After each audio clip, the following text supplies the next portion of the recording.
there is a developing cultural battle going on right now, but it's very different. It's a turning, in some ways a revolution. Two sides of the revolution. One side is very political and the other side is very cultural. Folks, we all knew that something happened in 2020. And those people that certified this stuff with all these questions, this has to be looked into. This is a mess, folks. Those machines need gone. We've talked about political, cultural. In 2026, Turning Point PAC is deploying thousands of paid ballot chasers across every key battleground state, the largest and most sophisticated conservative ballot chasing operation ever built. We chase ballots, or we lose.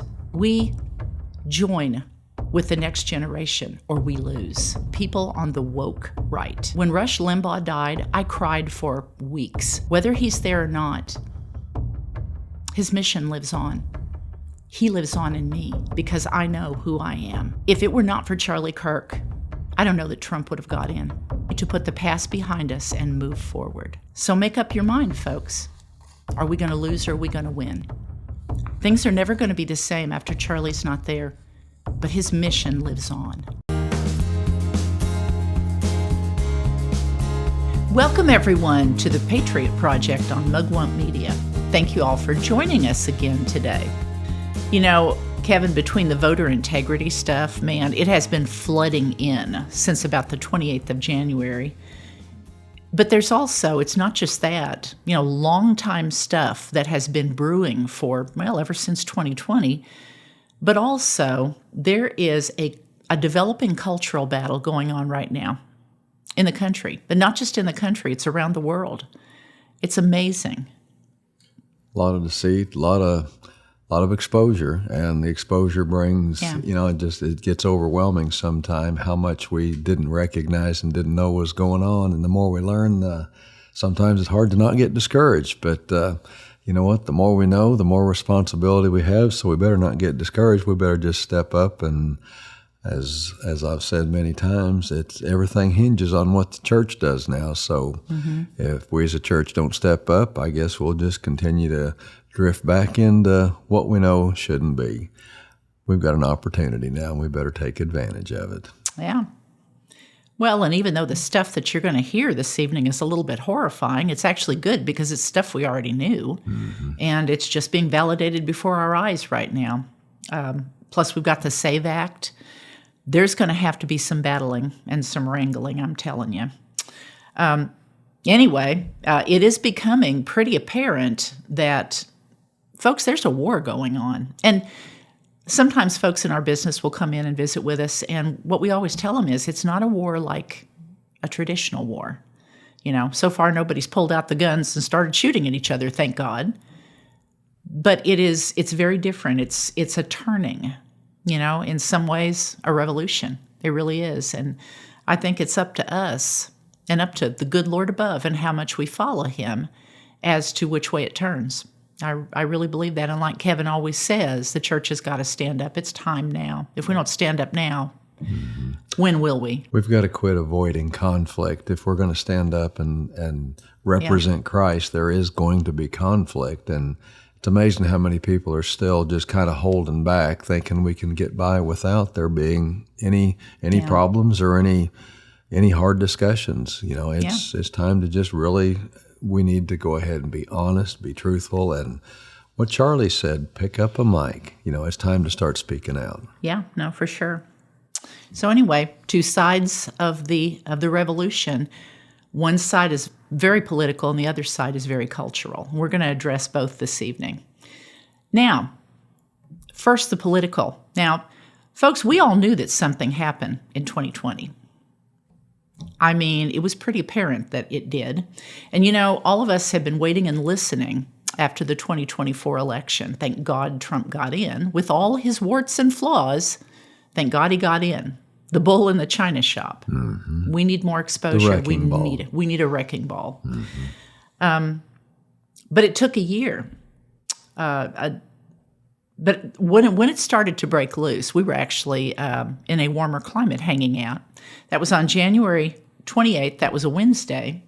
And news started to break on X and on national media. Now, the first post that I saw was Nick Sorter. He posted this on X. Breaking.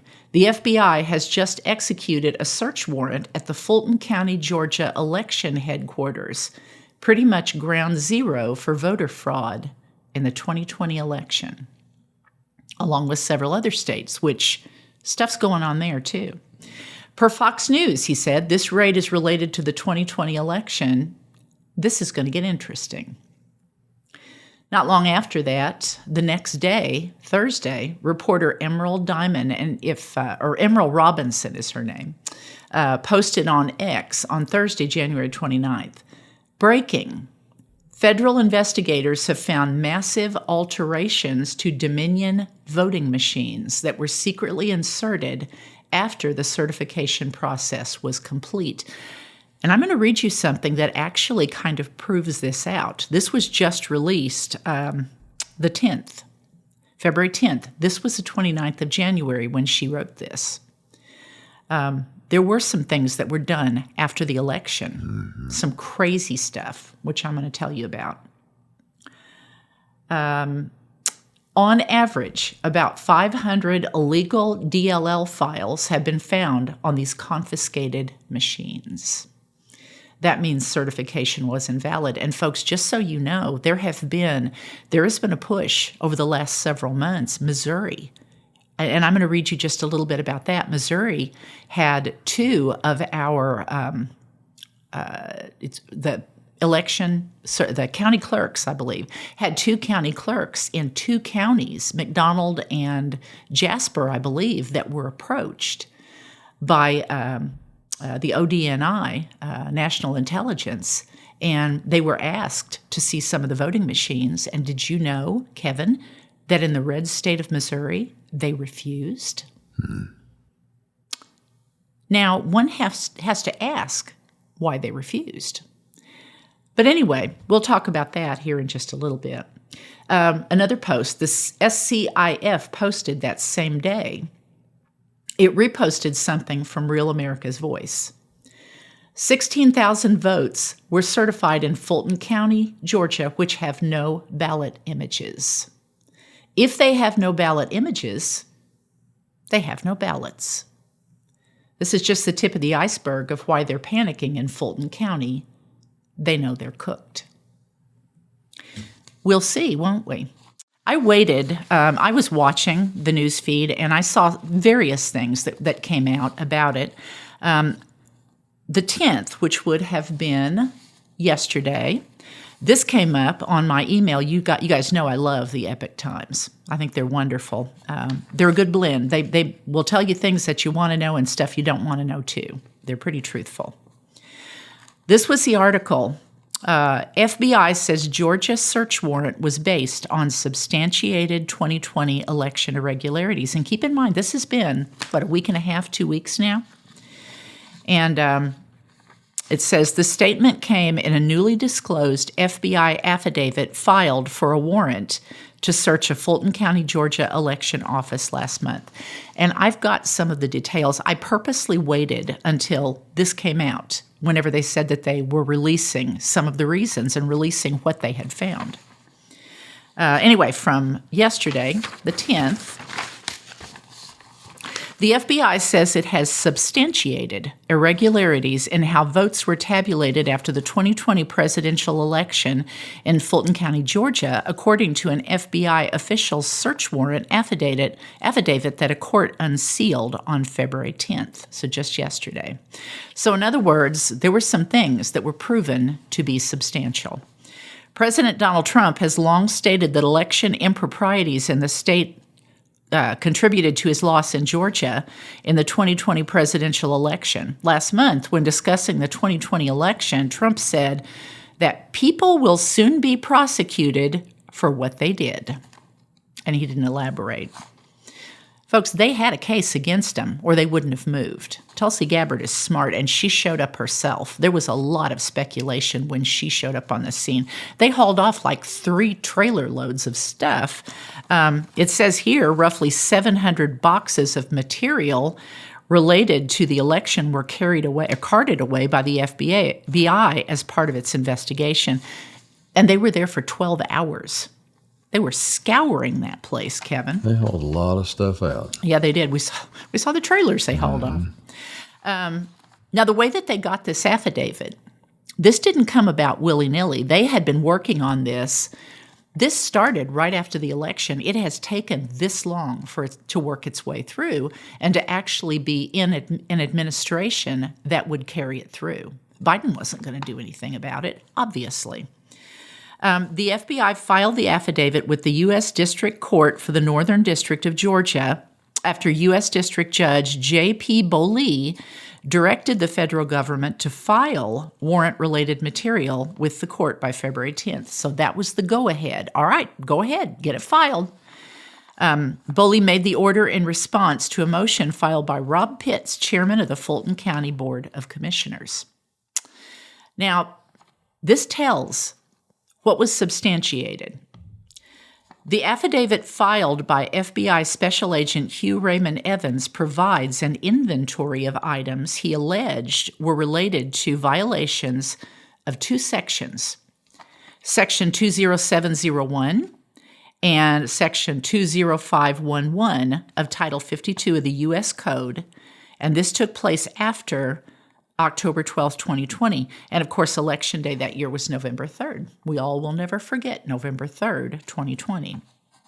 Now, this is what those two sections say. This is what they say has been substantiated, that they believe that they have done. Section 20511 says that anyone who knowingly and willfully deprives, defrauds, or attempts to deprive or defraud the residents of a state of a fair and impartially conducted election process by casting or tabulating ballots that are known by the person to be materially false, fictitious, or fraudulent under the laws of the state in which the election is held may be imprisoned for up to 5 years. You know, you remember, Kevin, when we saw those videos with those women pulling those boxes out from under, it was at that big stadium, the Gas Arena, I think is what it was called in Atlanta, and they pulled that stuff out. They told everybody they had water pipes broken. Go ahead, Republicans. Go ahead and go on home. We're just going to sit around here and drink coffee. And lo and behold, as quick as the coast was clear, those people pulled that out and started working. This tells pretty much the story of what they did. The other section, 20701, requires election officials to retain federal election records. They got rid of some of them, Kevin. Violation of the provision is a misdemeanor. Evans said that after the election, there were many allegations of electoral improprieties in the county. There was over 1,000 sworn affidavits between Georgia and Arizona, and I believe a couple of the other swing states, they had some also. There were people fired from their jobs over those too, folks. There was retribution. Kevin and I, we're not busy in the wintertime, so basically we were sitting there watching on One American News, watching all of the trials. And I get so angry because even now they're like, oh, well, none of it was true. It was all proven to be false. No, it wasn't.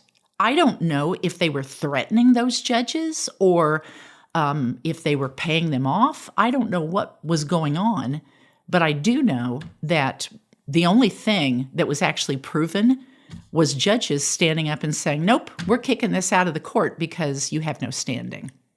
And that was it. Yep. Yeah. Justice has been has fallen in the streets. Oh my goodness! In the book of Isaiah, that's what it says. That's what happens first. Yep. Justice falls in the street. Yep. Here's some of the things that were found. Of the 148,318 ballot images created from mail-in ballots in Fulton County alone, only 16,034 SHA files were retained. Where did they go, Kevin? They disappeared. Maybe they were taken in the middle of the night when The Gateway Pundit reported that in May 2021, the warehouse that was storing the physical paper ballots under the guard of the Fulton County Sheriff's Office was left wide open for 2 hours. 20 minutes after the patrol cars left the parking lot, the facility's alarm went off. There's reports of video of people shredding ballots, of burning them in dumpsters. They were sloppy. And the only reason they got away with it was because the deep state was in control and because Biden got in immediately afterward. And we're finally, after all these years, getting some of this stuff coming out. Gateway Pundit also said, folks, there's all kinds of stuff under these two sections. Fulton County's admitted this, 315,000 missing votes goes well beyond just unsigned poll tapes. Tons of them, all these poll tapes. They're supposed to sign them at the end of the day to validate them. Of all these poll tapes, I think they said just 9 of them were signed. Just basically sloppy, and it has to be on purpose. And it's careless and reckless, and the things that are done, whether all these things are true or not, there's enough of it, and it's what's pitiful is it was never investigated, nothing was ever looked into. That no standing. Go away. I personally spoke to 2 truck drivers. 2 different times, two Lord. Different drivers. That Kevin and I both did. Yeah, they said they'd hauled ballots across state lines, and they said when they picked up their load, they said the door it's not locked. And I said, well, why didn't you say something? And they said, well, I did, but no one would listen. So I had to get my check. I had to get paid. So I drove it, and we went across state lines with ballots. Now, can I back that up? No. I heard it. But you hear so many of these things, and it's just item after item. And if nothing else, it should have been questioned. And I guess my biggest fear and my biggest complaint was how no one looked into it. And those people that certified this stuff with all these questions, you don't just certify something when there's questions like this. This has to be looked into. How sad we're this many years later before we're looking at it, and all the lives that's been changed and the harm that's been done. And the people that were put in office, we have a Supreme Court justice who doesn't know what a woman is. This woman, she was put in by autopin. So, at what point, somebody made the comment one time, if there's a jewelry theft, you don't just say, well, the jewels were stolen, so I guess we just live with it. No, they say give the jewels back. At some point, things have to be made right, for sure. And you guys know, anybody who's listened to us before, I believe that there's a lot of cheating also in the House and in the Senate. I think there are a lot of people sitting in there that shouldn't be there, and for who knows how long. And I think that's one reason they're fighting so hard against the SAVE Act. I really do. If the deficiencies alleged in the affidavit were the result of intentional action, the election records identified in the affidavit are evidence of violations of both of those sections, this gentleman said.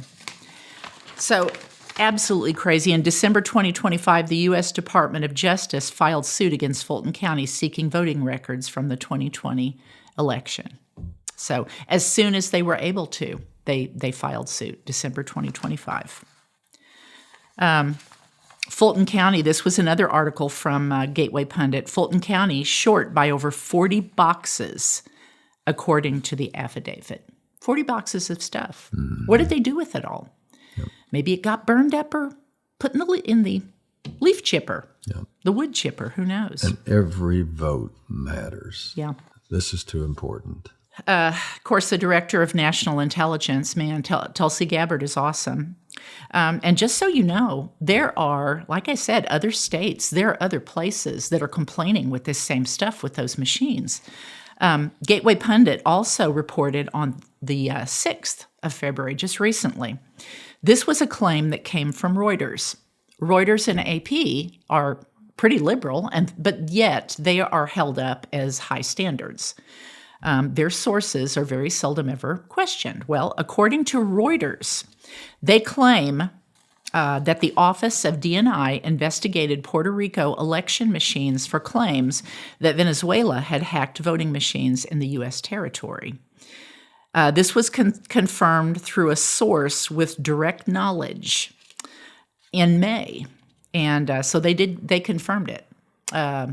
The ODNI said, yes, we did go see them.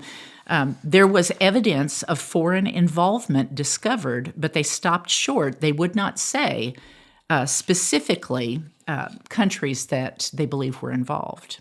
Now, this is the story behind it, too, folks. Puerto Rico, and I don't know if you guys have seen, oh my goodness, which country was it? Country after country after country around the world, in Europe, South America, all these countries now are going conservative. Mm-hmm. And this is despite a lot of the election. People are sick of it. And that's where we're going to have to get to in this country. We're going to have to be sick enough of this that we get involved. But here's the story behind this, the DNI going to Puerto Rico and investigating their election. Folks, this is chilling, because some of the things that they reported are the same things that have been reported in the U.S. with those voting machines. In June 2024, Puerto Rico reported many of the same problems that voters in the U.S. have encountered. During their primary election, the Gateway Pundit reported that vote counts were lower than the paper counts. There's been some stuff in Missouri that's been questionable, too, in 2 or 3 places, and that's where it always starts, folks. Even right here in our county, there's questions. They lost several thousand votes. They noticed that county. Because it's a conservative county, and they were hunting for what happened to them all? There were some whistleblowers that filled out reports and said, hey, where's the voters? Where's the votes? They found them mysteriously the next morning, shoved in a corner in a voting machine tabulator. Now, can I prove that anything was awry? You know, we don't need those tabulators, period. Whether it was actually foul play or not, we don't need them. That's all I got to say. During their primary election, like I said, counts were lower. Vote counts were lower than the paper counts. Some voting systems reversed totals, while some reported 0 votes for certain candidates. Remember in 2012, Kevin, when Mitt Romney got 0 votes in some counties? Yep. We didn't know at that point. Now, do I think Romney would have got in? Honestly, I'm kind of glad he didn't. I hate that Obama got in, but Romney was awful. So, not sure which would have been a worse turnout. Well, I'm glad. Honestly, we would never have gotten Trump if things hadn't gone the way that they were. We would have never woke up. But I remember that in 2012 because I was surprised because some crazy stuff happened. I knew people were not happy, but yet he got in. And I think that there was some stuff that happened during that election, too. I think that was one of the beginnings. They usually try it out in certain places. Yeah, too many times we hear the same thing. The discrepancies, you've heard this before, Kevin, were attributed to a software issue, according to the Puerto Rican Election Commission president. And folks, what do you think they were using? Dominion voting machines, of course. I know how to get rid of software issues. Just get rid of the machines. Using software. We just need to stop. It's get rid of them. Any rational individual in this society with everything that's went on knows. Yeah. And it's told over and over. We can hand count more efficiently and more accurately and have the records have a true, just, and fair election. Yeah. We have to. This direct source, again, continuing with that story about Puerto Rico, this direct source did confirm that the ODNI, National Intelligence Agency, found extremely concerning cybersecurity and operational deployment practices that pose a significant risk to U.S. elections. This was from Reuters, folks. You know, for those that are like, well, this must be a conspiracy theory. No, it's not. Reuters. This was initially discovered by cyber ninjas. I don't know if you guys remember them, but they went and did a lot of audits. This was discovered by them, get this, during their Maricopa County, Arizona audit in 2021. They found those shortcomings in that software then, that vulnerability. And it was later discovered in 4 Georgia counties and 2 other states. This is a mess, folks. Those machines need gone. The SAVE Act. Kevin, you know about the SAVE Act. This is now, in the next day or two, they're supposed to, maybe today, maybe tonight. This is Wednesday, the 11th. They are supposed to be voting in the House, and they're expecting it to barely pull through. I think it came through in their test vote with one vote extra. The SAVE Act, the Safeguard American Voter Eligibility Act. For those of you who don't know what it does, this is the meat of it. This is from a post on social media from the White House. All voters must show voter ID. All voters must show proof of U.S. citizenship to register to vote. No mail-in ballots except for illness, disability, military, or travel. Folks, what can anybody find wrong with that? There's nothing wrong with that. No. This doesn't even need to be a discussion. Anybody who doesn't, John Fetterman says he's going to vote for it. Anybody who doesn't want to vote for it, I would seriously wonder what they know about the cheating. Really. Seriously. Also, voter ID is not controversial in America, Kevin. Did you know that? On CNN, these are the breakdown of demographics of who think voter ID is pretty much okay. When they break it down by ethnicity, white people, basically 85% favor voter ID or photo ID to vote. Latino, 82%, and Black, 76%. And again, for those who say, well, you're just giving conspiracy theory information. No, it's from CNN. So there you go. Now, folks, there's other stuff going on. The U.S. Supreme, just so you know, this is going on all over the world. Again, countries are flipping. The U.S. Supreme Court has agreed to hear a Mississippi ballot deadline case. Kevin? It's good. Judicial Watch is urging the Supreme Court to affirm standing to allow access for the Public Interest Legal Foundation. This is basically a voter roll cleanup organization. Plus, Judicial Watch has been cleaning up tons of voter rolls over the last few years. Honestly, if you want to do something, folks, and you can't think of what to do, give them some money. Judicial Watch is awesome. But this Public Interest Legal Foundation to Pennsylvania's dirty voter rolls, they need access. They have been denied. These voter rolls are estimated to contain 100,000 non-citizen registered voter records in Pennsylvania. So it's time to clean up those voter rolls. Why would you not? Because you want the dirty votes. That's why. Here's another thing. 3,200 illegal voters have very recently, according to social media, been discovered in Alabama, so hopefully they will be cleaned up also.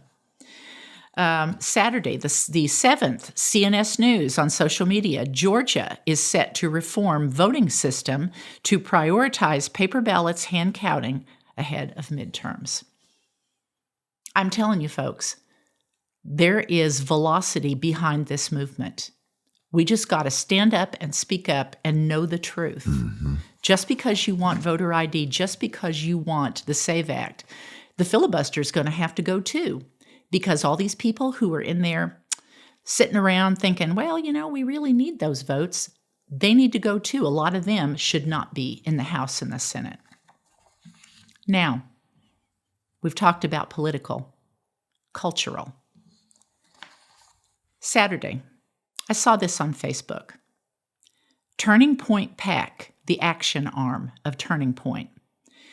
Here's what they said. In 2026, Turning Point PAC is deploying thousands of paid ballot chasers across every key battleground state, the largest and most sophisticated conservative ballot chasing operation ever built. And at the bottom in big letters, it says, "We chase ballots or we lose."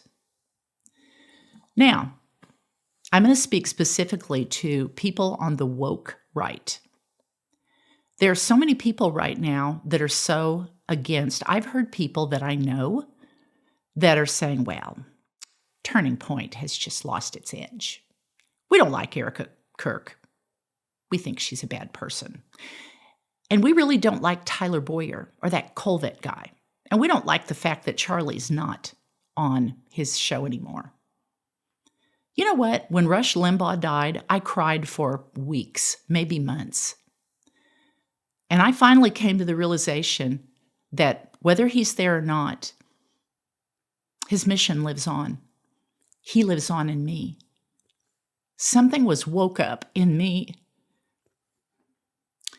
And I made up my mind that whether he was there or not, I was going to continue on and I was going to act on the things that needed to be acted on. I don't listen to Clay Travers and the two guys that do his show now. I'm sure they're fine, but I don't need them because I know who I am. I listen to Glenn Beck. I like him. I don't always like everything he does and says, but I like him. I listen to Bongino. He's pretty salty, but I like him too. And there are a lot of other people. I listen to Flashpoint, Christian channels, for discernment. The people who are turning on Turning Point USA right now and telling people, well, you really shouldn't donate to them anymore. You know what you're doing? You are disabling what is needed for the next election.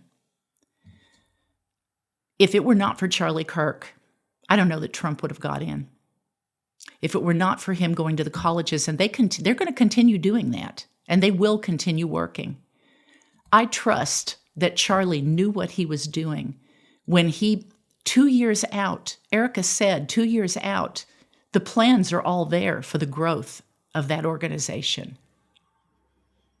He knew what he was doing when he left those people in place, when he said, Erica, if something happens to me, you're the CEO. Mm-hmm. So don't sit there and listen to Candace Owens and decide that we're just, we just need to just ignore them and just go about our business. We need to persecute them. No, you need to support them. You need to give them some donations. That's what we do.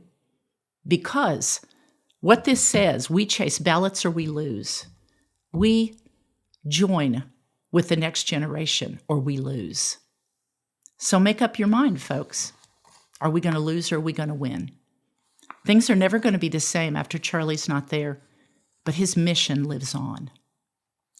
Here's what happened. The halftime show. A lot of people were very critical about that too. Well, I just think that I don't like Kid Rock. Who cares? You know what? We need a leader. And Kid Rock was a leader. He said, sure, I'll put one on. I got some friends. Let's do it. We need a leader. We need somebody to tell us sometimes, hey, let's do this. And that's exactly what everybody did. Here's some of the stats. After the halftime show, Nick Adams posted on X, developing. The NFL is reportedly fuming after losing millions of dollars on Bad Bunny's halftime show to Turning Point USA and Kid Rock's record-breaking live stream. Boycotts work. TMZ, not a bastion of conservatism, they did a nice little online poll. They asked the question, who had the better halftime show, Bad Bunny or Kid Rock? Bad Bunny, he only got 33.29%, or 2%. Kid Rock, he got 66.8%. Another post on X, CFC Giants. The Super Bowl lost 1.6 million viewers after Bad Bunny finished the halftime show. They turned it off. Andrew Colvett thinks the numbers could go to 30, 40, 50 million views as all social media platforms trickle in, and YouTube just keeps updating. Apple Music, Kid Rock's version of Till You Can't, hit number 1. Bad Bunny was either number 2 or number 3. As much money as they spent on NFL, this was just a little grassroots organization. You know, we need to stand up and be heard, and we need to put the past behind us and move forward. Don't you agree, Kevin? Well, once again, here we are in a circumstance where we've got to choose who we serve, and we're serving Christ. We're not serving Charlie. We're not serving Rush. They were servants too. Yes. And what God used them for, if we have to find perfect people and perfect characters and perfect scenarios to follow someone, then I guess we're going to have to eliminate, well, I guess, about every man in the Old Testament and the New right. Testament. You know what? God never chose perfect people. He always chose broken people. And that's why he came, and that's why he suffered that brokenness that he did, that sacrifice he made, so that when we choose to lift him up and exalt him, the scripture, if my people who are called by my name will humble themselves, seek my face, pray, and turn from their wicked ways, I will hear from heaven, and I will heal their land. Yeah. We're on that precipice, and God will heal our land, and God's people are stepping up, and I'm excited. You know what? I see these young people, and there's all the naysayers, but there always is when God moves. If you took polls during the time when Christ was walking on this earth, well, their opinion of John the Baptist and Jesus, we've got records of that. And you know what? I'm hearing the same things all around now for all those martyrs that are stepping up, that have been killed, and those that are continuing on. We need to go ahead and just kick our game up. We got to go to the public square. If the church doesn't step up now, I'm kind of frightened where the world's going to be. I'm not concerned because I know what the outcome is, but I do want, you know what, this shirt, what Charlie said, you know what, that goal of making heaven crowded, we're going to have to love a lot of unlovely people just like Jesus did. And grab hold and hang on, folks. Don't allow the woke right to discourage you. You know, everybody's like, oh, everybody's mad at Trump. And you know what?